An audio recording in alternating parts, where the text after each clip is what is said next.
Assalamu alaikum.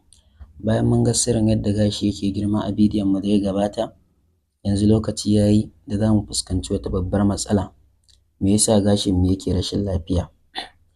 Gashi kamar shuka yake, idan bai samu kulawa ba ko kuma idan rashin lafiya ta kama shi, yakan fara fita, yana tsinkewa ko kuma fatar kan ta riƙa ƙaiƙayi. A yau za mu ga manyan cututtukan gashi, me ke kawo su, da kuma yadda za ku yi amfani da tsofaffin magungunan ganyayyaki da bishiyoyi na gida domin dawo da kyawun gashinku. Da farko, maza da mata da yawa suna fama da cututtukan gashi da fatar kai ba tare da sun sani ba. Babban na farko shi ne amber, wanda a Turance aka fi sani da dandruff. Wannan yana sa fatar kai farfari sannan ta dinga ƙaiƙayi. Akwai kuma alopecia, wato cutar da ke sa gashi ya riƙa fita furu-furu har sai fatar kai ta bayyana. Me ke jawo waɗannan matsaloli? Bincike ya nuna cewa abubuwa uku ne ke kawo su. Na farko, ƙwayoyin cuta na naman gwari, wato fungus, suna zama a fatar kai idan tana da ɗumi da maiƙo. Yawan amfani da sinadarai, wato chemicals, kamar man daidaita gashi, relaxer mai ƙarfi ko sabulun da bai dace ba. Na uku, rashin isasshen jini, rashin kwararar jini zuwa jijiyoyin gashi saboda rashin abinci mai gina jiki ko yawan damuwa. To menene mafita ta ɗabi'a ba tare da an kashe kuɗi da yawa ba?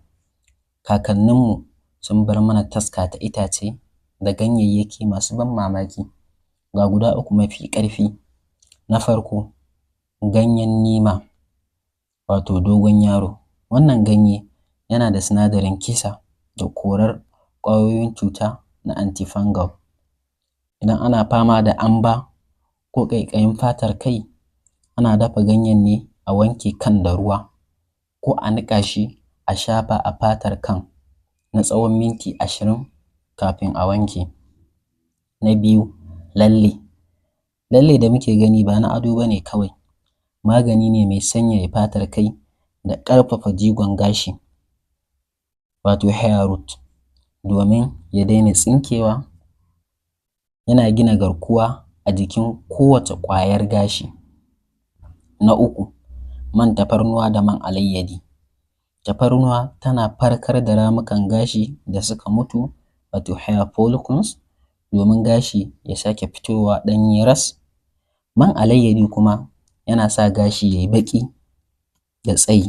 Kula da gashi yana buƙatar haƙuri da amfani da abubuwan da ba za su cutar da fatar kai ba.